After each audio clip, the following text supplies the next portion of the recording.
নমস্কার বন্ধুরা, জিও হাব চ্যানেলে তোমাদেরকে সকলকে স্বাগত জানাই। আজকে আমি চিকেনের একটা রেসিপি তোমাদেরকে দেখাবো। দেখো, আমি এখানে নিয়েছি ধনেপাতা, আদা কুচি, রসুন কুচি, পেঁয়াজ কুচি, আর এর সাথে আমি আলু নিয়েছি, আরও চিকেন নিয়েছি। এবার দেখো, তেল গরম করে নিয়েছি। চিকেনটা আগে থেকে আমি সিদ্ধ করে নিয়েছিলাম। তেলের মধ্যে আমি রসুন কুচিটা দিয়ে দিলাম, আদা কুচি দিয়ে দিলাম, পেঁয়াজ কুচিও দিয়ে দিলাম, আর অল্প একটু ধনেপাতা কুচি থাকবে সেটাও দিয়ে দেব।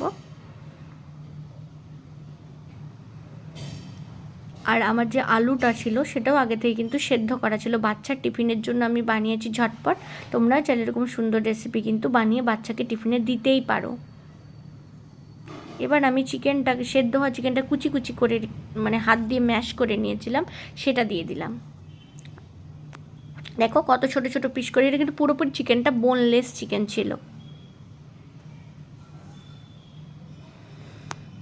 এবার আলুটাকে একটু হাতে করে ম্যাশ করে নিলাম, সেদ্ধ হওয়া যে আলুটা ছিল সেটা দিয়ে দিলাম।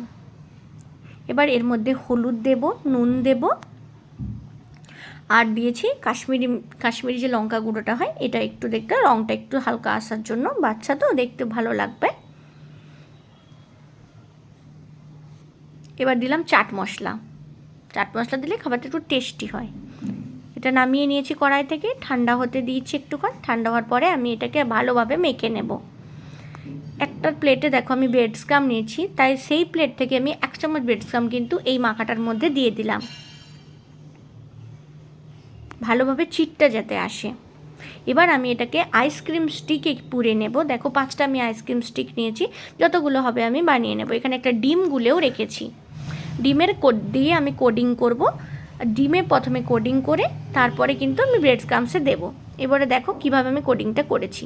কোডিংটা করার পর কত সুন্দর একটা স্ট্রাকচার আমি বানিয়েছি। আমার 4টে হয়েছে, 2টো বড় 2টো ছোট।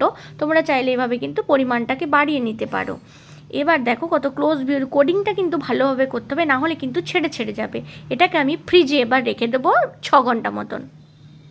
6 ঘন্টা পর আমি ফ্রিজ থেকে বের করেছি চিকেনটাকে, এবং তারপর দেখো ওই সমস্ত যে স্টিকটাকে গরম তেলের মধ্যে আমি ফ্রাই করব দিচ্ছি। আমি এখানে কিন্তু সানফ্লাওয়ার তেল ইউজ করেছি, বাচ্চা টিফিনের জন্য তো, তাই জন্য সানফ্লাওয়ার দিলেই ভালো হয়। দেখো কিভাবে তেলটা কিন্তু মোটামুটি ভালো যেন হিট থাকে। প্রথমে একটু হাই, এই দেখো, এবার দেখো কি সুন্দর হয়েছে না, দেখাচ্ছি। 2টো কাঁচা রেখে দিয়েছি, 2টো কিন্তু ফ্রাই করছি। মানে এটা রেখে দিতে পারো 1 দিন 2 দিন, কোনো অসুবিধা নেই ফ্রিজে। এই আমার রেডি হয়ে গেল চিকেনের একটা সুন্দর রেসিপি। স্টিক দিয়েছি, সস দিয়ে আমি সার্ভ করেছি। খেতে কেমন লাগলো তোমরা জানিও, আর তোমরাও এরকম সুন্দর সুন্দর বানাতে থাকো, কমেন্টে জানিও। তোমাদের এরকম যদি রেসিপি আরও কেমন লেগে থাকে, সাবস্ক্রাইব করে নিও আমার চ্যানেলটি তোমরা।